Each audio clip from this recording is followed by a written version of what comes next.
Welcome to my sprint course on career planning. And I must say, bravo. You're here because you understand the importance of career reflection and planning. Perhaps you too have come to realize it's true what entrepreneur, author, and motivational speaker Jim Rohn once said.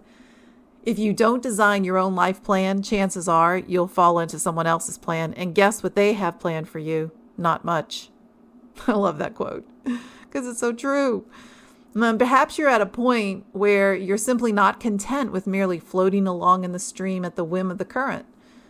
Which reminds me of what a former colleague used to say, "We are not amoeba." How true. Since you're here, I'm guessing it's safe to say you're ready to set the sail, take the rudder, and have some say in your career destination. Again, bravo to you. Let's get started. I seem to like to quote Stephen Covey a lot. That's because he really nailed it with those 7 habits, one of which is begin with the end in mind. This is vital to the success of getting anywhere. Or rather, it's vital to the success of getting anywhere that you consciously want to go. To reach a particular destination, you need to identify the destination first. Then you need to plot the course. I love how this is so analogous to using GPS or a mapping program like Google Maps or MapQuest. You put in the address of the place you're trying to find, then you're given directions or perhaps a few different route options to get there. And then you follow that in order to get to your destination. Even if you only have a general destination in mind, it's okay. You can put in the city and state rather than a specific street address, and you can still get moving down the road in an overall right direction. Likewise, when it comes to your career, maybe you'd say something general like, I want to work in the medical field. Or you might get more specific and say, I want to work in the medical field as a surgical technician. Either way, you get my point. You still need at least a general vision of what you want in order to get what you want. I once had the pleasure of attending a live interview with the late, great Dick Bowles, career expert and author of What Color is Your Parachute? At one point during the interview, Bowles used a phrase he'd read in Don Tapscott's book, Growing Up Digital. The quote was, "It's not what we see, it's what we notice." He was stressing the importance of becoming clear about what we want so that we can begin to notice things in our path that help us to get what we want. He went on then to tell a story about a biologist walking in Times Square with a friend. And the biologist heard a cricket chirping and asked his friend if he could hear it too. And the friend could not, at least not at first. The friend asked him, how could he hear such a thing in a busy, noisy place with all those city sounds? Without saying a word, the biologist took a handful of coins from his pocket and tossed them onto the sidewalk. People nearby in the crowd scrambled to grab the coins as they bounced and tinkled on the pavement. You notice what you want to notice, the biologist told his friend. Taking time to get clear, or doing homework on ourselves, as Bowles called it, it is not just important to our personal development, it's a crucial step in getting what we desire. When we get clear about what to notice, we hear the crickets in Times Square, even when no one else does. A gap analysis is basically a way for you to compare where you are with where you want to end up. The gap between will show you the way forward. First, you'll begin with the end in mind. Looking at the role you want, what skills and or experience are required to reach that career goal. You can gather this data through job postings by studying the backgrounds of role models in your industry and through actual conversations with people who are already where you aspire to be in your career. Next, you'll create an inventory list of your current skills and abilities so you can see what you have already. It might be easier if you sort them into functional categories for the role you're targeting. For example, you could sort them into areas like management, administrative, technical, financial, human resources, business development, and so forth. It's important to note that your inventory list is not meant to include all of your skills and abilities. It's really just about what you have that you can and you want to and you need to carry forward with you because it will be required in your target role. Once you've determined what skills and/or experience that you're missing and need to acquire in order to get where you want to go, you can decide your next steps. Do you need further training to reach your goal? Perhaps you can take a class or get a certification in your field. If you need experience, maybe you can volunteer for projects that allow you to acquire that experience. These projects might be within your current organization, or you might find something that you can do on the side or as a volunteer in the community or for a professional association. It's true what they say, to get what you want, plan for what you want. And now we're going to enhance that old adage with just one more concept. To get what you want, plan for what you want, and add the plan to your calendar. Yes, that's right. The starting place for carrying out your plan is your calendar, because it's one thing to state what you want to do and what you need to get there, but until you put some timelines on all these items, it's just academic. Adding tasks with timelines and due dates to the calendar will motivate you to begin.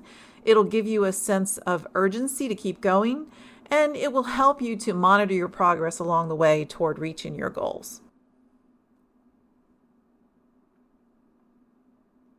As Dr. David Schwartz advises in his wonderful book, The Magic of Thinking Big, we should prepare to take detours in stride. When you're working on a plan toward your goal, you're going to find detours. Obstacles and failures, they're shifting points for course changes along the journey.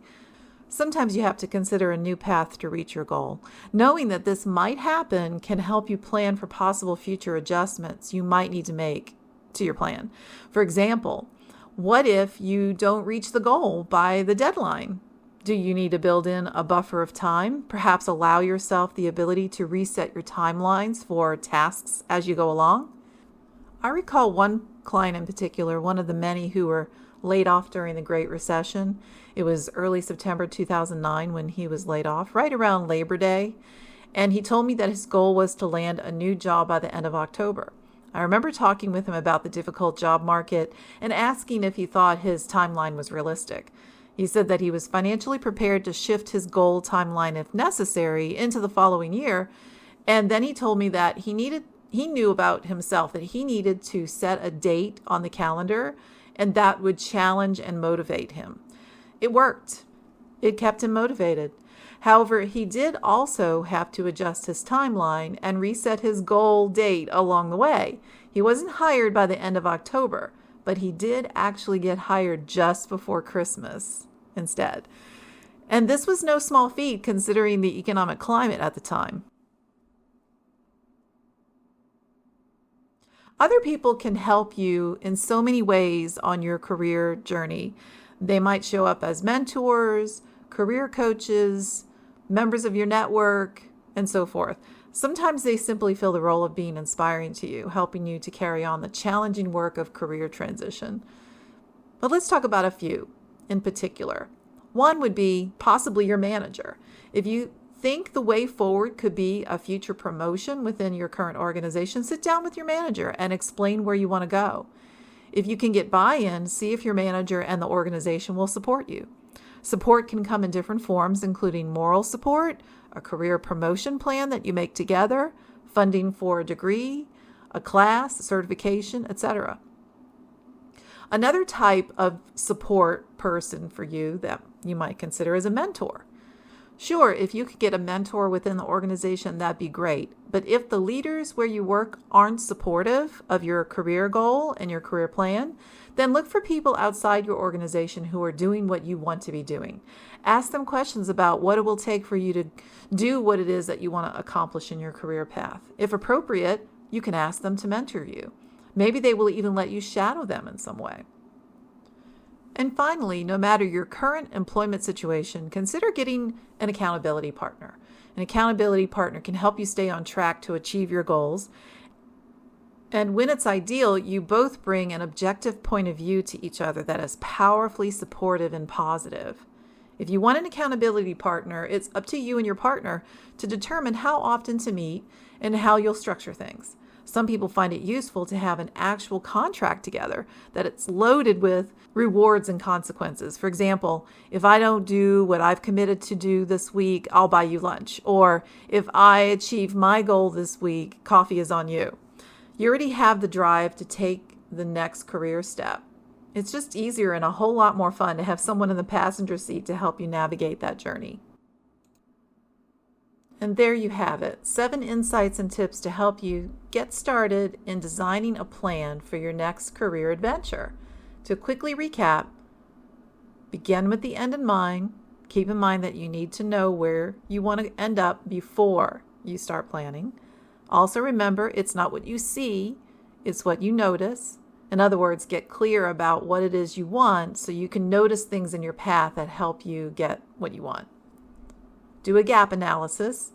Compare where you are with where you want to end up. Decide your next steps. Are you ready to make your move now? Or if you uncovered an important gap, do you need to take action on something to fill the gap? Decide your next steps. Add tasks to your calendar. Putting timelines in place takes you from having a plan to having an action plan, which is what you want. Adjust as needed. Don't be too rigid and allow for the possibility of having to make future adjustments to your plan. And finally, get support. Talk with someone who can help you move forward or can help you stay motivated, whether that's your manager, a mentor, or an accountability partner.